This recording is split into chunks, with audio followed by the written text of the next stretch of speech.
ফারাকে store action দেখাইলো তাই না? আর অন্য সময় ভেজা বিড়াল। এরা এমন এক প্রাণী, এক প্রজাতি রে ভাই। এরা মানে যখন বিধর্মী বা অন্য ধর্মের কেউ যদি নিয়ে যেত, তখন ঘরের কোণে লুকাই থাকতো ভেজা বিড়ালের মতো।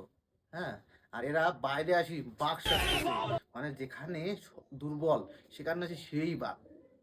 কই অন্য ধর্মের ইয়াগুলি দেখতাম এইরকম বাঘ কয়রা খুঁজে পাওয়া যায়।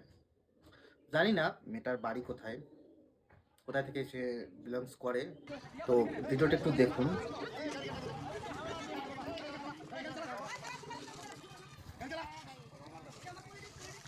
মেয়েটার কিন্তু বিয়ে হয়ে গেছে, 7 পাখে বাঁধা, সিঁদুর শাঁখা সবকিছুই তার হাতে আছে।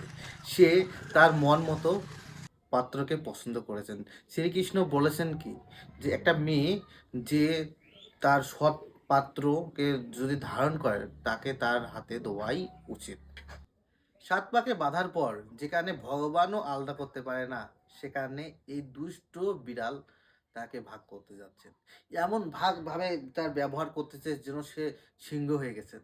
কিন্তু আসলে সে যে একটা বিড়াল, ঘর বাড়ির মানে বাড়ির বাইরে যে একটা বিড়াল সাজে, সেটাই মানে এটাই বুঝেছি যে হিন্দুরা তো একটা ফ্যামিলির ভিতরে, তো এখানে সে বাঘ সাজতেছে। হ্যাঁ, যখন অন্য ধর্মের বা অন্য কিছুতে যাইতো, তাহলে সে বিড়াল হয়ে যাইতো।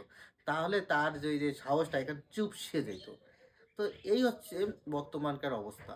যদি কোনো হিন্দু মেয়ে হিন্দু ছেলেকে পরম যত্নে তাকে স্বামী রূপে গ্রহণ করে, তাহলে সেটা তার মানবে না।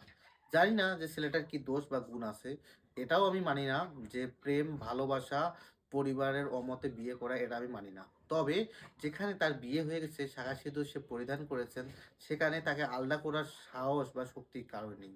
কিন্তু এখানে দেখেন চিত্র ভিন্ন। হয়তো জানি না ছেলেটার কম চলে না কি সমস্যা, সেখানে বিয়ে দিবে না। কারণ এখানে তারা ক্ষমতা দেখাইতে পারবে, কিন্তু অন্য জায়গায় হলে এর জব এরকম বাঘের বা ফারাকেস্টর কোনো বেল নাই।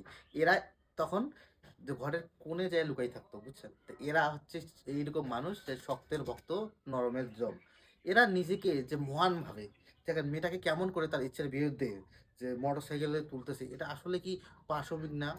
এটা আসলে কি উচিত কাজ? কারণ তার বিধির বিধান বলে একটা কি জিনিস আছে। তার 7 পাকে সে বাধা পড়ে গেছে, তার অধিকার শুধু তার স্বামীর কাছে। সে তো অন্য ধর্মের বা অন্য কোথাও যায়নি, তাহলে তাকে মেনে নিতে সমস্যাটা কি?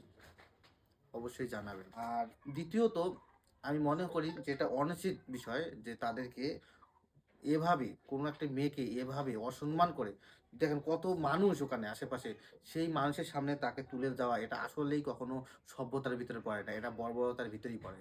তো এই পাশবিক কাজের জন্য আপনারা আপনাদের মতামত আমার কমেন্ট বক্সে অবশ্যই জানিয়ে যাবেন, এবং আমি কতটা ঠিক কতটা ভুল সেটাও কমেন্টে জানিয়ে যাবেন। তো ধন্যবাদ।